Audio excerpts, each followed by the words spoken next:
Ketika kita training awal tuh sama instruktur dibilang selamat datang di dunia orang gila gitu kan. Kenapa dunia orang gila, Pak? Iya, dibilang gitu. Saya juga bertanya-tanya kenapa sih ya?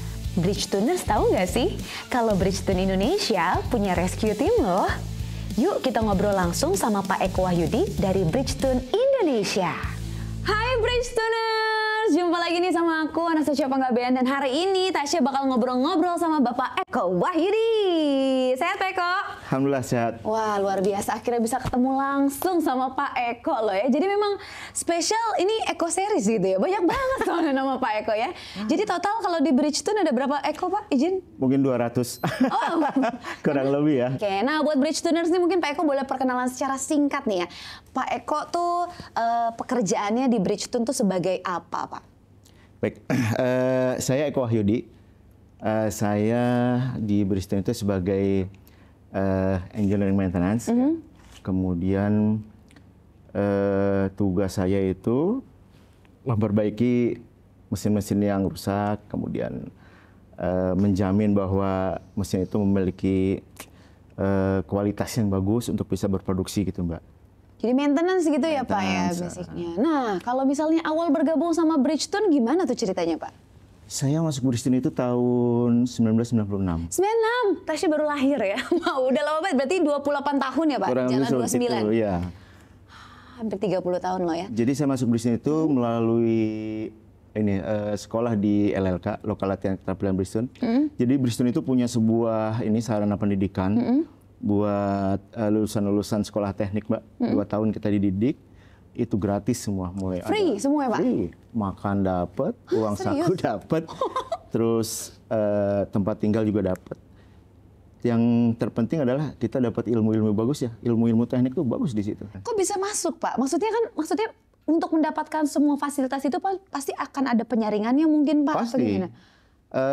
Dulu ketika saya masuk LLK itu ada kurang lebih 500 pelamar. 500 pelamar. Yang keterima? 24 orang. Wow, luar biasa ya. Jadi sepersekian berarti ya Pak ya? Betul Mbak. Jadi harus menyisihkan sekian ratus orang lah untuk bisa masuk ke dalam LLK itu. Mengalahkan ratusan saingannya, terpilih menjadi 24 besar ya Pak. Ih, luar biasa. Tapi kalau perjalanan karir Pak, dari 96 sampai sekarang 2024 itu kan lumayan panjang Pak. Boleh diceritain nggak sih Pak? Jadi ketika lepas dari pendidikan 2 tahun itu di LLK, saya langsung keterima di Bridgetune. Nah, langsung masuk ke divisi engineering maintenance. Oke, engineering maintenance. Betul. Sampai dengan sekarang ya, 2024 masih setia di engineering maintenance. Wow, ternyata selain cinta Bridgetune, cinta juga sama engineering maintenance. Seperti ya Pak? Itu, Mbak. Tapi kalau misalnya engineering maintenance itu sebenarnya tugasnya apa atau kerjaannya apa sih Pak? Jadi kami itu punya customer, engineering maintenance itu. Customernya namanya seksi produksi. Nah kita itu ke seksi produksi menghasilkan atau menghadirkan mesin-mesin yang bagus, yang memiliki keakurasian tinggi, sehingga ketika nanti mesin itu dipakai oleh teman-teman tim produksi itu bisa menghasilkan output produksi yang bagus juga. Dalam hal ini kan bisa menghasilkan ban yang bagus, yang berkualitas, gitu, yang punya mutu tinggi lah gitu. Oh, jadi luar biasa ya, sebelum si ban itu dijual ke customer, banyak sekali prosesnya ternyata ya Pak ya? Iya, dan itu juga kita melakukan perawatan mesin, ada perawatan berkalanya itu ada yang harian yang terus kita lakukan tiap hari pengecekan, kemudian juga bulanan ada. Oke, jadi rutin banget ya, bukan cuma bulanan atau mingguan, bahkan harian pun ada ya Pak? Iya. Nah ternyata Pak Eko ini nggak cuma giat dalam bekerja, ternyata ada sisi hatinya juga ya Pak, yang lemah lembut katanya. Ini katanya jiwa sosial atau jiwa kemanusiaannya cukup tinggi nih Pak Eko. Tergabung dalam Bridgetune Rescue Team for Community. Nah itu apa tuh Pak? Jadi itu kami sering nyebut sih tim SAR Bridgetune. Oh, tim SAR. Mungkin bahasa kerennya tadi yang Batasnya bilang ya. Jadi kita nyebut, tim SAR Bridgetune nih. Nah itu apa namanya, perusahaan membentuk sebuah wadah, ya tim SAR Bridgetune itu, di mana fungsinya adalah untuk bisa lebih berkontribusi terhadap masyarakat sekitar, khususnya dalam masalah kebencanaan. Oke. Tapi ada syaratnya nggak sih Pak? Syarat khusus mungkin untuk masuk ke sana? Pasti. Apa tuh Pak? Pertama bisa berenang. Oke. Harus itu sih. Walaupun nanti dalam pelaksanaannya kita kan pakai ini safety ya, pakai life jacket gitu ya. Life jacket juga, tapi dasarnya tetap harus bisa. Basic-basicnya ya Pak, supaya kalau ada medan-medan yang berhubungan dengan air contohnya bisa nolongin gitu ya Pak pasti ya. harus begitu. Wih, keren loh. Tapi kenapa? Apa yang membuat Pak Eko tuh tergerak hatinya untuk bergabung dengan rescue team? Apakah panggilan jiwa, panggilan hati mungkin? Atau kata istri, kamu ikutan gitu? Siapa tahu, kita nggak pernah tahu ya Pak. Panggilan jiwa pasti ya. Oke. Karena saya suka lah seperti itu. Kemudian juga ini sebuah aktivitas yang sangat jantan gitu. Laki gitu ya, laki banget gitu. Betul. Ya Pak ya. Tapi ada perempuannya juga sih di tim campur. kami. Ada cewek juga ya. Dominan memang laki-laki tapi ada perempuannya juga. Okay. Nah kemudian juga saya berpikir di rescue team ini kan kita bisa langsung ketemu dengan masyarakat, kan. Kita bisa melakukan kegiatan sosial, kemudian juga satu hal yang penting kita bisa melihat menemukan kejadian-kejadian yang mungkin orang lain tidak bisa menemukan di waktu normal ya Mbak. Benar. Kan kalau kejadian bencana itu kan abnormal semua gitu. Banyak hal yang kita lihat dan itu bisa lebih menambah mungkin rasa syukur kali ya. Pelajaran ya, pelajaran gitu. Banyak hal-hal yang kita temui lah yang yang aneh-aneh, yang abnormal gitu ya. Benar-benar ya. Kadang-kadang kita kalau namanya menjalani hidup lihatnya ke atas mulu ya, nggak pernah lihat ke bawah gitu. Nah itu Mbak. Bisa lebih bersyukur lagi mungkin gitu ya. Banyak pelajaran hidup yang diambil juga berarti ya Pak ya. Tapi kalau peran dan fungsinya dari rescue team ini sendiri apa Pak? Pertama memang yang tadi saya sebutkan, ini bagian dari program perusahaan untuk bisa berkontribusi lagi kepada masyarakat, gitu, membantu meringankan kehidupan masyarakat ketika terjadi bencana.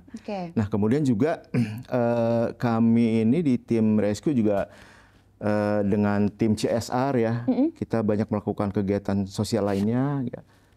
Kemudian juga di kejadian bencana-bencana di Kabupaten Karawang juga kita sering partisipasi gitu Pak? Terlibat. Contohnya kayak ada orang tenggelam gitu ya. Kalau misalnya kita di beberapa kesempatan punya waktu dan kesempatan yang lebih luang, kita bisa terlibat di situ Mbak. Tapi kalau kegiatannya dari rescue team ini sendiri ada pelatihan khusus mungkin atau? Ada. Gimana? Kebetulan tuh Mbak. Setahun sekali kita latihan. Oh ada rutin ya. Rutin. Itu buat maintain skill juga kan. Kemudian juga melatih kekompakan juga gitu. Karena memang kalau di rescue team ini ya harus kompak. Ya salah satu sarananya itu kita 1 tahun sekali kita latihan rutin internal. Di samping itu juga kita latihan dengan teman-teman SAR Karawang. Karena kan ada komunitas SAR Karawang dan kita terlibat di dalamnya itu Mbak. Sering kita latihan bersama. Kalau selain pelatihan gitu ada kegiatan-kegiatan lain nggak Pak? Ada.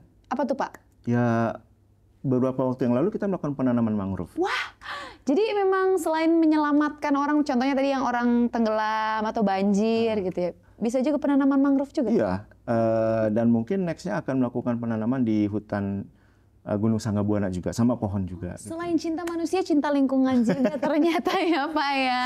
Seperti itu. Makanya mungkin ini adalah salah satu alasan kenapa Pak Eko mendapatkan Bridgestone Global Award. Apakah itu salah satu alasannya Pak? Bisa jadi ini efek aja kali ya. Doa dari mereka yang ditolong berkah, bisa jadi ya Pak ya. Ya. Jadi betul itu Mbak. 2019 saya pernah mendapatkan award Bridgestone Global ya. Dan mau tahu perjalanannya Mbak? Gimana tuh Pak?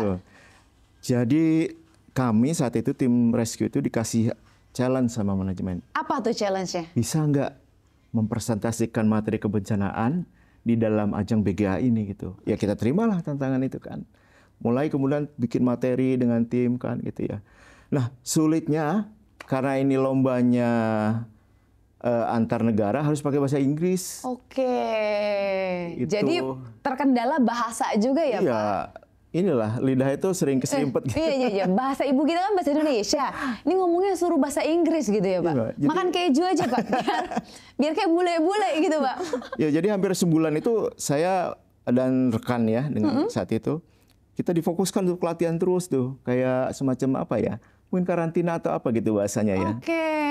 Jadi ada karantinanya juga. Iya, Biasa maintenance atau memperbaiki alat-alat mesin-mesin, sekarang presentasi kebayang mumetnya, Pak. Sehari-hari ngadepin mesin, tiba-tiba ini harus fokus belajar bahasa Inggris, presentasi materi kan gitu. Tapi dari hasil kerja keras gitu ada ini, Mbak, ada apa namanya buahnya gitu ya. Ketika saya bisa apa namanya di level Bridgestone Indonesia, Kerawang dan Bekasi itu, kemudian kami ini mewakili Bridgestone Indonesia maju ke level Singapura. Oke. Nah, di situ di Asia Pasifik. Keren lah, Pak. Gede lah, Pak, Asia Pasifik. Ya, Asia Pasifik ya, kita ngelawan orang-orang se-Asia Pasifik aja. Menang lagi nggak? Menang. Menang lagi, keren. Terus melaju ke? Maju ke Jepang.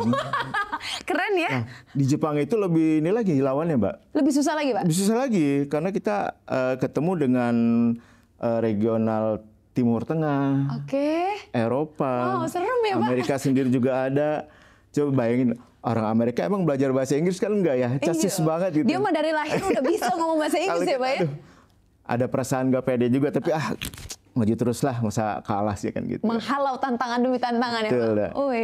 Jadi itu, Mbak, pengalaman yang berkesan. Wah, seru sih ya. Baru dengar ceritanya udah seru banget, Bridgestoner. Kalau tadi aja Bapak bisa menghalau tantangan demi tantangan untuk presentasi, Pak. Kalau sebagai rescue team, tantangannya apa aja yang dihalau tuh, Pak? Yang pertama kalau tantangan itu dari segi waktu ya, waktu dan diri sendiri, Mbak. Waktu itu karena namanya kegiatan ini kan kegiatan volunteer. Jadi sukarela gitu ya, Pak, jadi ya? kita harus bisa benar-benar menyisihkan waktu kita ya di luar waktu yang memang ya itu kan kadang kita ada waktu untuk bekerja, untuk keluarga. Kan? Nah di luar itu kita harus punya waktu untuk menyisihkan agenda tim ini gitu loh. Kemudian juga diri sendiri juga. Kalau kita punya waktu, tapi kalau dari sendirinya nggak mau gitu, hatinya nggak tergerak gitu kan. Belum lagi resikonya sih, bahaya juga itu. Nah itu dia. Makanya gini, Mbak, waktu tahun 2010 itu ketika kita pembentukan tim, itu ketika kita training awal itu sama instruktur dibilang selamat datang di dunia orang gila gitu kan. Kenapa dunia orang gila, Pak? Iya, dibilang gitu. Saya juga bertanya-tanya kenapa sih ya gitu. Ternyata? Akhirnya dijawab, ya dunia orang gila itu maksudnya ketika terjadi bencana, itu kan orang-orang normal, orang normal nih, mereka akan keluar menjauhi daerah bencana, mencari tempat yang aman kan gitu. Tapi kami tim rescue ini kan malah masuk melakukan aktivitas di dalam gitu. Kalau tadi kan tantangannya, kalau kesannya nih, Pak, sebagai rescue team, ada satu kesan yang sangat ini buat saya. Jadi melalui rescue team ini yang tadi saya sampaikan, saya bisa foto bareng dengan CEO Bridgestone ya, sesuatu yang mungkin orang lain ya karya Bridgestone nggak menemukan itu, nggak bisa menemukan. Nggak semua orang dapat kesempatan yang sama dengan Pak Eko ya. Bahkan atasan juga bilang saya seumur-umur belum pernah salaman. Tapi saya sudah duluan ya, Pak Eko malah udah duluan ini, aduh. Jadi itu berkesan banget tuh, Mbak, bener. Selalu apa ya, teringat terus dengan momen itu ya, Pak ya. Jadi ada sesuatu yang bisa saya banggakan lah kalau saya lihat foto-foto itu. Tapi kalau ada momen-momen lucu atau momen-momen aneh atau momen-momen unik yang baru Bapak temuin selama jadi rescue team, ada nggak, Pak? Ada. Kebetulan saya pernah mengalami ya. Apa tuh momennya? Jadi ketika saya melakukan rescue activity itu, suatu ketika nolong ibu-ibu, mau saya naikin ke perahu, karena kan air itu sudah setinggi ini, Mbak, dada orang dewasa segini ya. Wah, anak-anak berarti udah tenggelam tuh berarti ya, udah tinggi juga tuh. Nah, ketika saya mau angkat ke perahu, ibu itu nggak mau tuh, Mbak. Kenapa? Oh, jangan. Kenapa nggak mau? Bukan muhrim. Oh, ya ampun. Enggak, bukan muhrim, jangan gitu. Saya sempat tertegun juga kan, loh. Gimana ini saat-saat seperti ini kondisi sudah darurat ya. Gitu ya. Baik, tetap si ibu itu nggak mau diangkat sama saya. saya. Tapi kan prinsip orang ya, Pak. Betul. Terus akhirnya gimana, Pak? Saya minta tolong pihak keluarganya. Buat bantu. Jadi saya nungguin di perahu aja gitu. Walaupun sebenarnya kan ada juga yang cewek ya, rescue team tadi. Ada. Nah makanya belajar dari kasus tersebut, ya beberapa kali teman-teman yang anggota perempuan itu saya libatkan. Biasanya kan mereka kan hanya distribusi logistik di posko. Tapi untuk kasus tertentu ya saya libatkan lah. Belajar dari kasus tadi itu. Ya, karena kan memang fisik cewek sama cowok juga beda ya, Iya, Pak. karena kan kita juga nggak bisa, apa ya, kalau di bencana itu kan medan yang kita hadapi fluktuatif ya, macam-macam. Tidak bisa terprediksi ya, Pak? Tingkat kesulitannya macam-macam gitu, Mbak. Nah, kalau tadi kan ngomongin soal pekerjaan Pak Eko udah, soal rescue team juga udah. Kalau hobi Pak Eko, di luar pekerjaan, Pak, Kalau waktu senggang ya, saya kadang olahraga. Oke, biar tetap sehat. Betul, menjaga kebugaran ya. Nah, kemudian juga naik gunung, Mbak. Oh, suka hiking, Mbak? Hiking gitu. Terakhir naik Terakhir gunung apa? di sekitaran Kerawang nih, di Gunungan Sanggabuana. Wih, gimana pemandangan di sana, Pak? Bagus. Wih, cakep Hutan ya. tropis, rapat, pepohonan, bagus banget. Wah, keren. Dan apa ya, enak banget buat bikin status tempatnya. Ternyata Pak Eko juga suka Update update status status. itu. Ya ampun, kirain Tasya doang lah yang suka update-update. Pak Eko biasanya suka foto selfie gitu atau objek? Objek juga. Oke. Lebih banyak objek sih. Kalau selfie suka nggak pede sama pantulan kameranya. Kenapa? Nggak tahu. Kalau aku narsis banget. Selfie happy banget aku. Jadi kayaknya nyaman banget kalau kita bisa di alam itu. Bisa ngopi di alam, bikin status. Fotonya kopinya itu Foto dipoto. kopi, foto tas segala macam. Tapi bukan fotokopi yang itu ya, Pak? Pakai Bukan. mesin. Kopi dipoto gitu maksudnya. Kopi di foto. Atau foto pemandangan juga oke kayaknya ya kalau hiking gitu ya. Tapi Tasya ada lihat salah satu foto yang kayaknya Pak Eko tuh mesra banget sampai sender-senderan. Bridgetoners, coba lihat nih foto yang satu ini nih. Nah, itu Pak Eko lagi ngapain itu, Pak? Iya. Udah lihat fotonya ya? Udah lihat. Ya. Jadi itu idenya selintas aja sih. Kontennya kepikiran itu dibikin. Apanya? Oh, ini bikin ini gitu kan. Akhirnya tas saya tuh saya kasih kain biar menyerupai hijab. Hijab ya. Terus saya peluk. Nah, saya minta tolong fotoin di belakang gitu kan. Jadi kelihatan kayak perempuan banget gitu tas itu. Pertama kali saya lihat fotonya saya pikir itu gitu. Pak Eko sama istri gitu. Enggak. Tapi saya juga nggak berani hanya ngambil satu angel dari belakang, Mbak. Takut jadi Terus ricau saya rumah tangga ya, nggak Pak bisa ya? pulang lah kalau cuma itu kan. Akhirnya ya udah fotoin dari depan juga. Jadi emang tas itu sih sebenarnya yang saya foto itu yang saya peluk. Istri pas pertama kali lihat pikirnya orang cewek apa bukan? Apa tas? Emang udah tahu? Ya kalau ngeliat satu foto kayak ini kan. Kayak perempuan ya, Pak ya? Kayaknya harus ngeliat foto yang keduanya gitu. Oh iya. Tapi memang keren banget sih, Pak. Bagus ya? Bagus, pemandangannya oke. Pak Eko juga idenya out of the box. Iya. Pak Eko terima kasih banyak untuk waktunya. Udah mau nyempetin ngobrol-ngobrol, dapat ilmu banyak nih dari Terima Pak kasih, Eko sama-sama. hari ini.